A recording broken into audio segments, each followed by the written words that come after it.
हाँ जी बच्चे, इधर ध्यान दो। Prepare bank reconciliation statement from the following. ये इस 4 पॉइंट्स आपके सामने हैं, इससे बीआरएस बनाना है आपको, जिसमें पहला है debit balance as per cash book. अभी जब तक 2-4 क्वेश्चन ना हो जाए तब तक आप debit balance, credit balance, overdraft balance, इन सब के चक्कर में मत पढ़ना, उसको इग्नोर करके पढ़ना। जब 3-4 क्वेश्चन हो जाएंगे उसके बाद जब आपको समझ आ जाएगा अच्छे से, फिर आप डेबिट क्रेडिट इन सब के मीनिंग को हम निकालेंगे। पहले हम ऐसे समझेंगे कि हमें डेबिट क्रेडिट पता ही नहीं। Balance as per cash book, यानी कैश बुक के अकाउंटेंट ने बताया कि उनका बैलेंस कितना आ रहा है, 15,000 रुपये। कितना बैलेंस आ रहा है, उन्होंने आपको बता दिया और बोला बीआरएस बनाने के लिए। इसका मतलब ये हुआ कि कैश बुक का बैलेंस आपको गिवन है, पासबुक का बैलेंस नहीं है। तो जो भी आपको प्लस माइनस किसी भी तरीके का स्टेटमेंट बनाने में कुछ भी प्लस माइनस आप करेंगे, वो किस में करेंगे आप, कैश बुक में। इसका ये भी मतलब आप समझ सकते हैं कि कैश बुक का अकाउंटेंट चाहता है कि उसका बैलेंस किससे मैच हो जाए, पासबुक से। बात समझ में आई? चलिए जी ठीक है। Cheques deposit but not clear, क्योंकि जो चेक था ना हमने डिपॉजिट करा था 1,000 का हमने चेक डिपॉजिट किया, लेकिन वो अभी तक क्लियर नहीं हुआ। तो मैंने आपसे क्या बताया कि जब आप चेक को डिपॉजिट करते हैं, यहां से आपको पहले क्या करना होता है, किसी भी ट्रांजैक्शन में ये समझना है कि उसका इफेक्ट क्या हुआ। कि जब चेक डिपॉजिट किया तो कैश बुक के अकाउंटेंट ने क्या लिखा और पासबुक के अकाउंटेंट ने हिसाब किताब में क्या लिखा।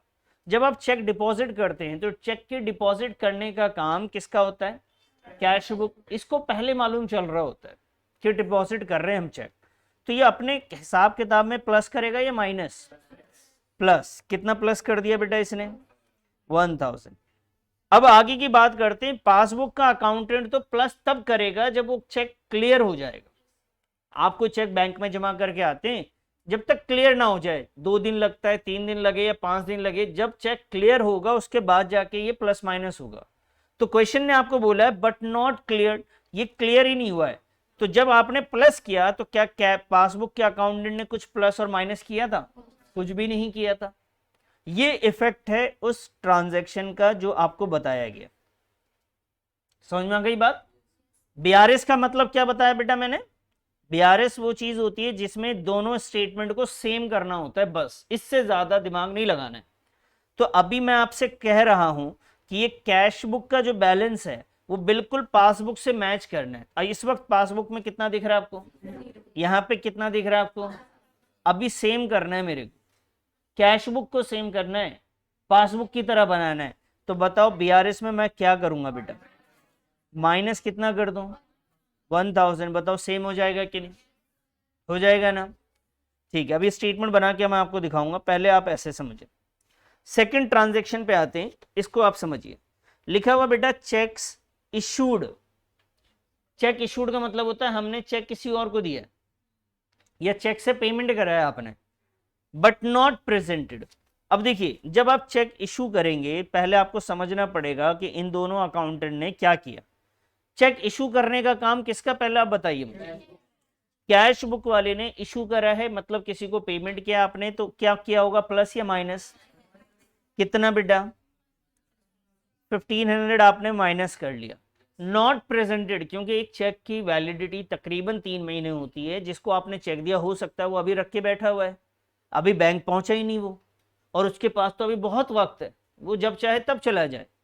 तो बैंक जब पहुंचेगा ही नहीं तो क्या बैंक माइनस कर देगा क्या मेरे अकाउंट में से, उसको तो तब खबर होगी जब इसके पास वो चेक पहुंचेगा। बात समझ रहे? तो सर यहां से चेक हमने माइनस किया, लेकिन वो अभी तक पासबुक में कुछ भी इफेक्ट नहीं हुआ है उसका। अब आते हैं सर, ये तो क्वेश्चन का इफेक्ट है। अब बताइए मुझे बीआरएस में, पहले तो आप मुझे बताइए कौन किसकी तरह बनना चाहता है, पासबुक नहीं, कैश बुक बनना चाह रहा है किसकी तरह। ये कैसे मालूम चलता है बेटा, जो क्वेश्चन में बैलेंस रहता है ना, बैलेंस, ये देखो पहला बैलेंस किसका था, बोलो, कैश बुक का था। इसका मतलब कैश बुक चाह रहा है पासबुक की तरह बनना, इस बात से मालूम चलता है, फर्स्ट स्टेटमेंट से, कहीं लिखा नहीं रहेगा। इस बात से समझना है, जिसका बैलेंस दे रखा है इसका मतलब उसी के अंदर प्लस माइनस करेंगे आप।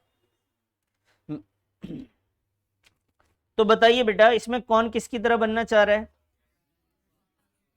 अब ये -1500 है, ये 0 है, तो इसको भी 0 करना पड़ेगा। क्या करूं मैं? प्लस में 1500। बात समझ में आई? यानी हर ट्रांजैक्शन में कैश बुक ही पासबुक की तरह बनना चाहेगा, इतना भी ध्यान रखना है आपने। थर्ड ट्रांजैक्शन पे आते हैं। थर्ड में लिखा हुआ बेटा बैंक इंटरेस्ट। अब मुझे बताओ जो लिखा हुआ है बैंक इंटरेस्ट, वो बैंक इंटरेस्ट इन दोनों में से किसने पहले रिकॉर्ड किया? बैंक वालों ने किया। बैंक वाला कहाँ रिकॉर्ड करता है? पासबुक में। बात समझ में आई? तो पासबुक में उसने रिकॉर्ड करा, प्लस किया या माइनस? इंटरेस्ट तो प्लस ही करेगा, चार्जेस होते तो माइनस कर देता। ठीक है, क्या इसको पता है इस बात का? ये हो गया आपका इफेक्ट। अब बताइए बेटा बीआरएस के बारे में बात करें, कौन किसकी तरह बनना चाहता है?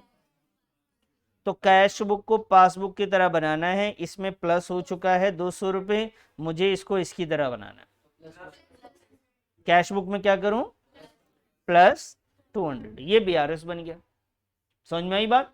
अब इसको फॉर्मेट में बनाएंगे, पहले आप इसको नोट करो और मैं फॉर्मेट तैयार कर रहा हूं जब तक।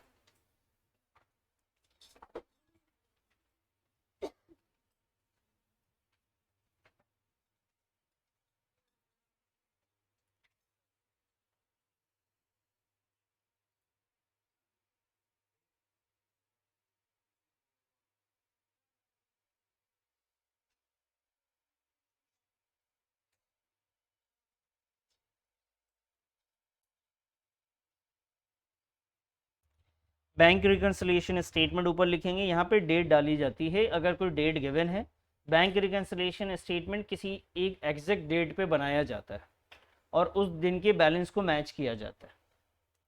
तो डेट हो तो डेट लिख दीजिएगा, नहीं तो डैश डाल दीजिएगा, और फिर यहाँ पे प्लस या माइनस, पर्टिकुलर्स और सीरियल नंबर। जैसा इस क्वेश्चन में आपने फर्स्ट में पढ़ा था स्टेटमेंट आपको, तो पहला जो स्टेटमेंट आपके पास था वो क्या लिखा हुआ था बेटा? पढ़ के बताइए तो जरा। डेबिट बैलेंस एज पर, तो जैसा लिखा हुआ है ना बिल्कुल वैसे ही लिख लेना है आपको, कोई चेंजेस नहीं करना है उसमें। Debit balance as per cash book. अच्छा, किसी क्वेश्चन में अगर स्टेटमेंट बड़ा भी है तो उसको कोशिश करना इतना ही लिखना, बस जितना इसमें लिखा आपने। ठीक है, तो debit balance as per cash book. Cash book में डेबिट का मतलब होता है प्लस, याद है ना? कैश बुक आपने बनाया, उसके डेबिट साइड प्लस वाला साइन होता है या माइनस होता है? प्लस होता है। तो प्लस में इस वैल्यू को लिख देना है। कितना लिखेंगे बेटा? 15,000। अब आएंगे वो सेकंड वाले इक्वेशन पे जो सेकंड में क्वेश्चन में गिवन है। अभी हमने नोट किया, कोई बहुत चमत्कार वाला काम नहीं किया कि सर ये क्या कमाल कर दिया आपने तो लिख के, हमने सिर्फ क्वेश्चन से उठाया और यहाँ पे लिख दिया। उसके बाद आइए सेकंड लाइन को एक बार देखते हैं, उसमें जो लिखा हुआ है वो नोट कर लेते हैं। Checks deposited but not cleared. कह रहे एक चेक डिपॉजिट किया था आपने लेकिन वो क्लियर नहीं हुआ है। इसका रीजन मैंने आपको बताया, पॉइंट नंबर 1 में जाइए। जब चेक आप डिपॉजिट करते हैं तो क्या होता है, आपने नोट किया ना पॉइंट नंबर 1, तो आप एक बार पॉइंट नंबर 1 में आइए। ये यहाँ पे हमने क्या किया है बेटा, देखो तो, कि अगर चेक डिपॉजिट किया तो कैश बुक के अकाउंटेंट ने क्या किया होगा? प्लस। वहीं पे पासबुक के अकाउंटेंट ने क्या किया होगा? क्यों नहीं किया कुछ बेटा? क्योंकि वो अब तक क्लियर नहीं हुआ है। अगर क्लियर नहीं हुआ है, इसने प्लस कर रखा है, इसने कुछ नहीं किया, तो बीआरएस में हमें क्या करना है? अगर कैश बुक को पासबुक की तरह बनाना है तो आपको ये सोच के चलना है कि मैं इस वक्त कैश बुक का अकाउंटेंट हूं। किसका अकाउंटेंट हूं? हमने प्लस कर रखा है, और सामने वाले पासबुक के अकाउंटेंट है, उसने कुछ किया ही नहीं, मुझे उसी की तरह बनना है। तो अगर मैंने प्लस कर रखा है और उसने कुछ भी नहीं किया तो मुझे क्या करना पड़ेगा बेटा? माइनस करना पड़ेगा। तो स्टेटमेंट में जाके आप क्या करेंगे? उसे माइनस कर देंगे। क्लियर है? यहां पे माइनस में कितना लिख देंगे आप? 1000। क्लियर है? बस इतना ही करना है आपने। सेकंड हो गया बेटा, आइए थर्ड पे फटाफट। थर्ड पे आइए। थर्ड ट्रांजैक्शन क्या था बेटा, बताइए तो जरा। चेक्स इशूड ना, check issued, but not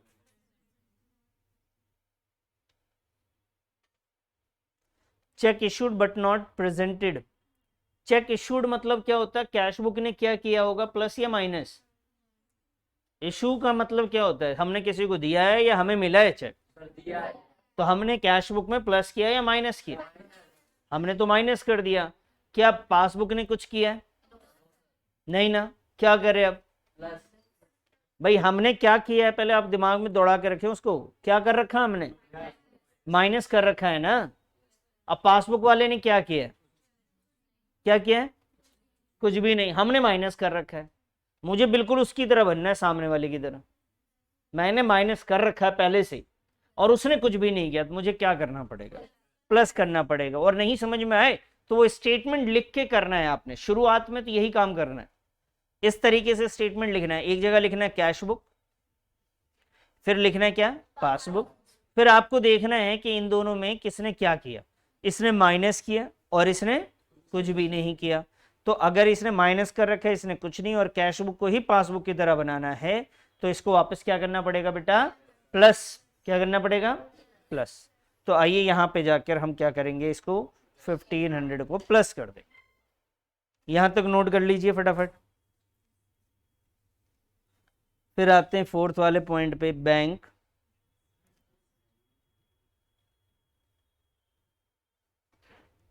bank interest पे।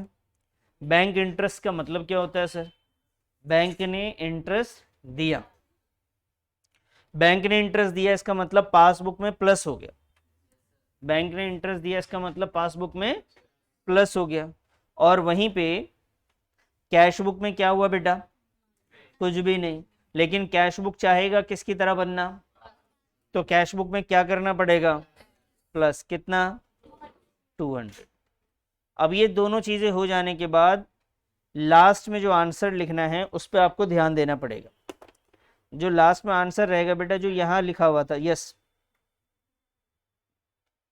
जो ये लाइन थी ना आपकी, उसी को आपने यहाँ पे लिख देना है। यहाँ पे क्या लिखा हुआ था, बैलेंस, तो आप यहाँ पे लिख दीजिए बैलेंस एज पर पासबुक लिखना है बस। अब जो बैलेंस आएगा वो कैश बुक ये था, तो अब जो आंसर आएगा वो किसके हिसाब से आएगा, पासबुक के हिसाब से आएगा। अब दोनों साइड को अपन टोटल कर देंगे, ठीक है जी। जो ज्यादा है आपको पता ना अकाउंट टोटल करने का तरीका, 15 16,700, तो इस साइड का ज्यादा है, मैं इधर लिख देता हूँ 16,700, इधर भी लिखूंगा 16,700। जो ज्यादा होता है उसे दोनों साइड लिखते हैं, ज्यादा में से कम वाले को माइनस करेंगे। 16,700 में से 1000 जाएगा तो कितना बचेगा बेटा, 15,700। बस क्वेश्चन खत्म हो गया हमारा। ये आंसर आ गया इसका, आप इसे नोट करिए। और इसके बाद जब सेकंड क्वेश्चन पे पहुंचेंगे तो पहला फर्ज क्या बनता है, इस क्वेश्चन को दोबारा खुद से बनाइए। अब दोबारा बनाते वक्त ये स्टेटमेंट पे, ये फॉर्मेट पे ध्यान ना दे, आपको ध्यान देना है क्या प्लस हो रहा है क्या माइनस हो रहा है। जिस दिन ये करना आ गया आपको, ये प्लस और माइनस क्या हो रहा है, फिर आपसे कोई सा भी क्वेश्चन बनना स्टार्ट हो जाएगा।